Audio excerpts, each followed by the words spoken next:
Assalamualaikum warahmatullahi wabarakatuh. Perkenalkan nama saya Lutfi Tijani. Saya dari kelompok 4 akan membuat tugas video eh, bab 7 yaitu struktur. Di sini ada soal buatlah program untuk menampilkan menu restoran yang sudah ditentukan hardcode-nya di dalam program minimal 10 menu. Menu yang ditampilkan harus bisa diurutkan berdasarkan nama, ascending atau descending, atau berdasarkan harga, tertinggi ke rendah, atau sebaliknya. Input pilihan 1 sampai 4 untuk menentukan cara menampilkan ascending, descending, dan lain-lain. Program hanya boleh menggunakan start, array, perulangan, dan kondisi if. Di sini kita sudah ada algoritma deskripsinya, mendefinisikan struktur data, membuat sebuah struktur bernama menu yang terdiri dari variabel nama, teks, dan harga angka.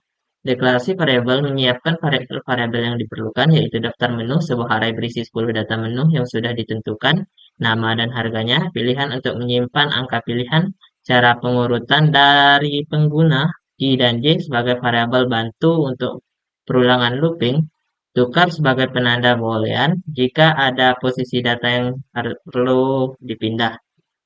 Stem sebagai tempat penyimpanan sementara saat menukar dua data menu, panjang nama dan S untuk mengatur kerapian spasi saat data ditampilkan. Menampilkan pilihan program menampilkan 4 opsi pengurutan kepada pengguna, urutan nama A sampai Z ascending, urutan nama Z sampai A descending, urutan harga termurah ascending, dan harga termahal.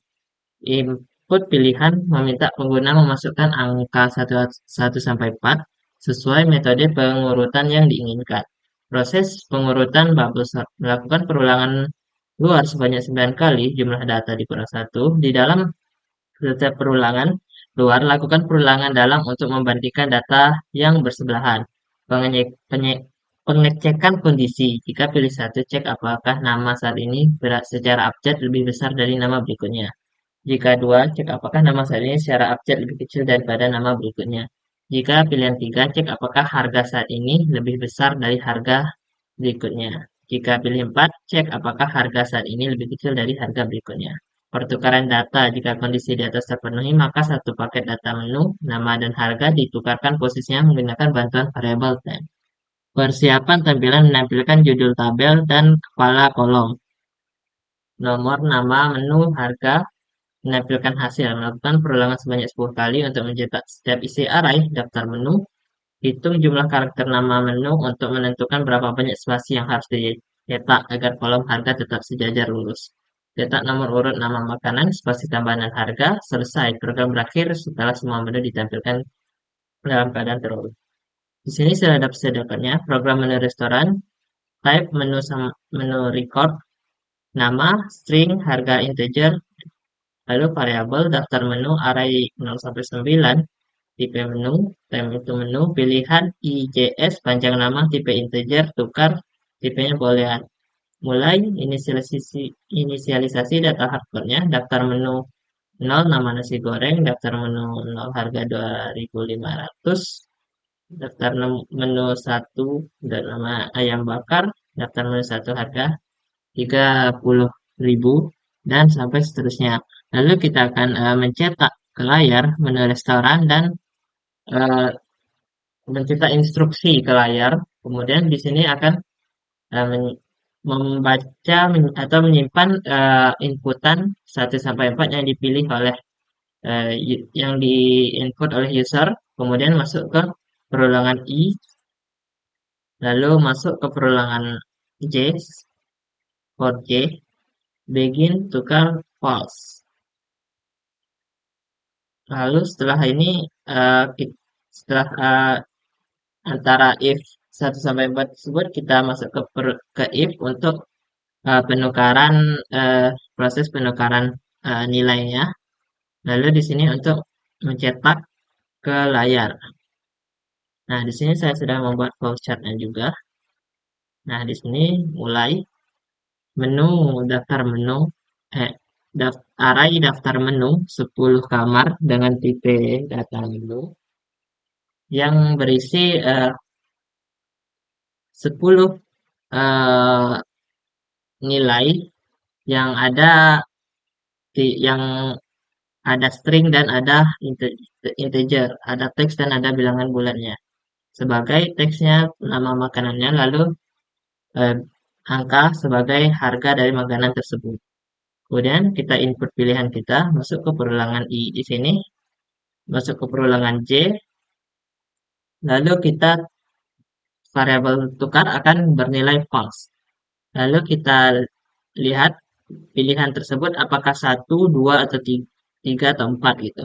Jika satu, maka daftar menu J dan nama lebih besar dari daftar menu J plus satu dan nama. Jika iya, maka tukar akan eh, diisi dengan true. Kemudian jika tidak, maka tidak ada pertukaran ini. Tukar akan tetap false. Kemudian akan lanjut ke variabel tukar di sini. Jika true tadi, jika true maka di sini akan masuk ke sini, akan terjadi pertukaran nilai setiap variabel. Kemudian baru J++. Jika tukarnya tadi false, maka akan langsung J++ dan seterusnya. Begitu seterusnya dari pilihan 2, pilihan 3, pilihan 4 yang berbeda hanya pilihan 2 itu kurang dari untuk nama. Lalu kalau pilihan 3 dan 4 itu sama, namun di 3 itu lebih dari dan 4 itu kurang dari. Dan mereka ini harga, berdasarkan harga.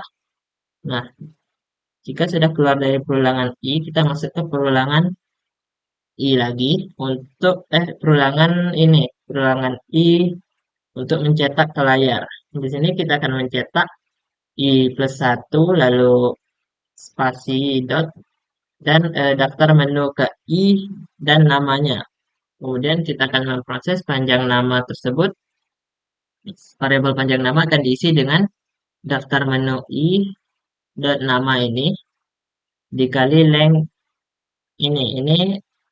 Kemudian masuk ke perulangan S di sini, di mana perulangan S ini gunanya untuk mencetak spasi agar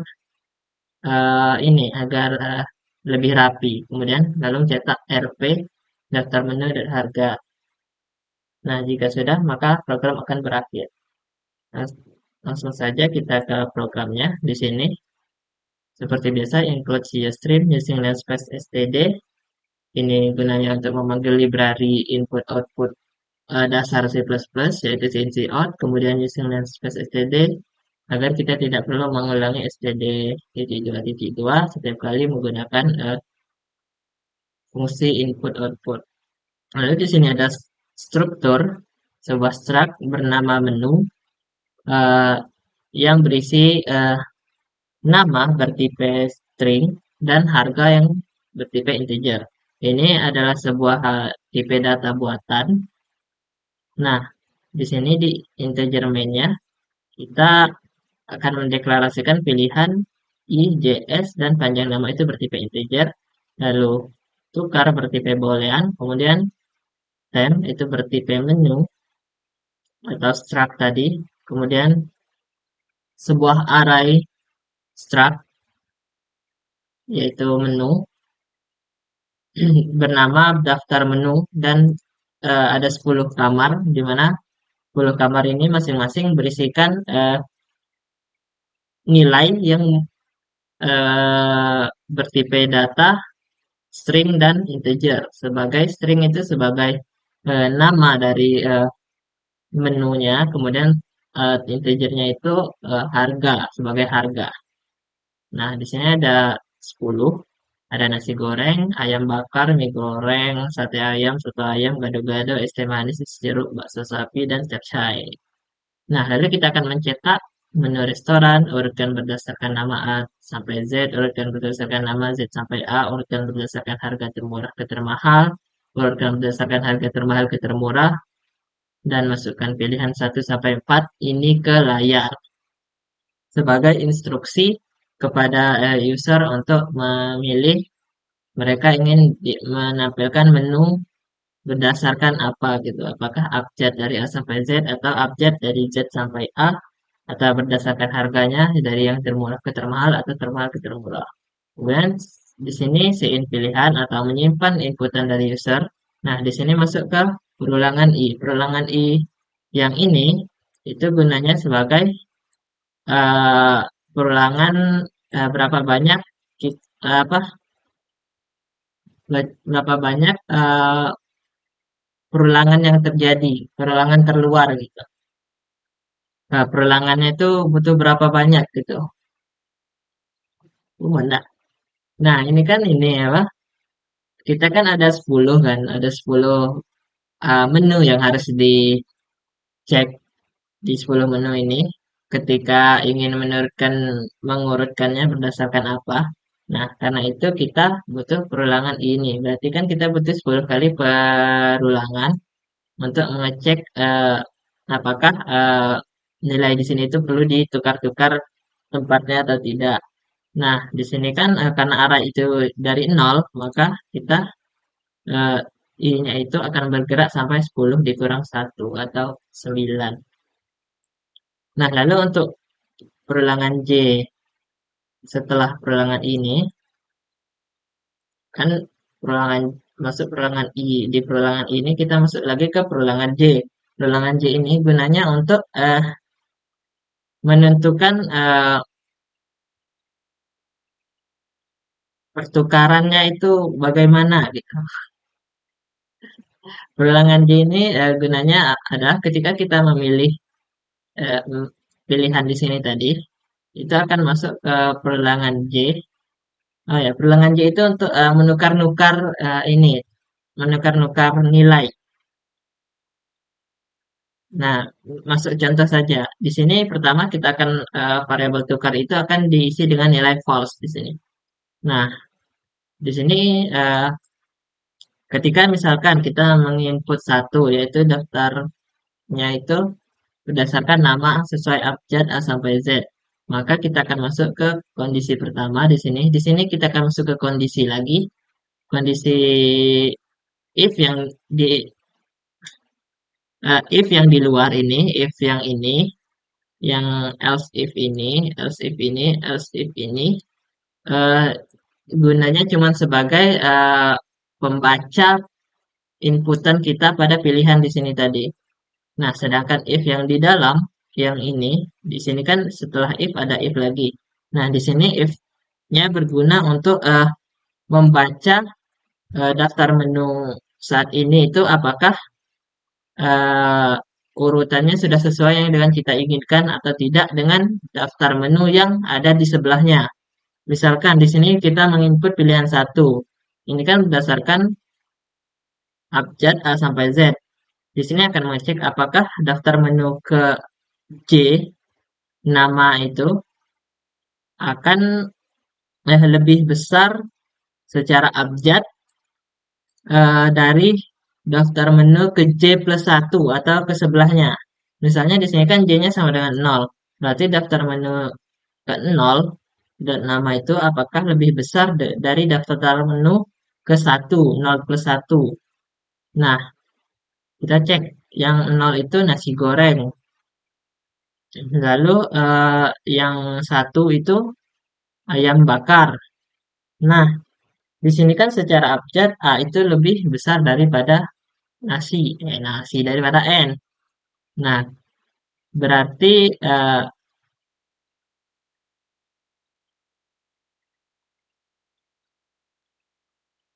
berarti kondisi ini tidak terpenuhi. Eh, ya, kemudian akan berakhir karena tidak terpenuhi, maka akan lanjut ke sini. Eh, N itu lebih besar dari A, sorry. N itu lebih besar dari A. Nah, di sini akan terpenuhi, maka di sini akan variabel tukar itu yang bernilai false tadi akan diganti dengan true nilai. Kemudian akan skip ke sini, if yang ini, tukar tadi kan sudah true, maka akan terjadi pertukaran di mana ada variabel temp sebagai tempat penukaran sementara. untuk menyimpan nilai daftar menu ke J, kemudian daftar menu ke J itu akan diisi dengan daftar menu ke J plus 1, kemudian daftar menu J plus 1 baru diisi dengan nilai yang ada di variabel temp tadi, kemudian baru J plus plus. Nah, setelah itu I plus plus sampai J. Ketika J-nya sudah tidak memenuhi lagi, kemudian baru kita masuk ke sini. Di sini pertama kita akan mencetak ini ke layar. Daftar menu setelah diurutkan, nomor, nama menu, dan harga. Kemudian masuk ke perulangan I yang ini. Yang perulangan I ini gunanya untuk mencetak ke layar nama dan harga menu setelah diurutkan berdasarkan pilihan kita tadi. Nah, di sini kita akan cetak dulu nomor I plus 1, kemudian titik, lalu daftar menu ke I, array ke I-nya, dan nama. Kemudian di sini akan terjadi proses terlebih dahulu. Daftar menu ke I, dan nama, dan length. Length ini fungsi dari string yang berguna untuk mencari tahu eh, berapa banyak angka dalam suatu string. Misalnya ini nama menu. Nama menu ini berarti kita ada 9 9 9 huruf karena spasi juga dihitung. Nah, setelah kita dapat itu kita akan masuk ke perulangan S 20 kurang panjang nama. Lalu cetak spasi. S ini gunanya cuma untuk mencetak spasi agar nanti hasilnya lebih rapi. Kemudian baru cetak rupiah dan daftar menu ke array ke I dan harganya. Lalu setelah itu perulangan itu baru kita mencetak garis sebagai akhir dari program. Kemudian baru program akan berakhir. Baiklah kita contohkan saja. Eh, Nah, misalkan kita urutkan berdasarkan nama. Nah, baiklah, sekian video dari saya. Terima kasih sudah menonton. Wabillahi taufiq wal hidayah. Wassalamualaikum warahmatullahi wabarakatuh.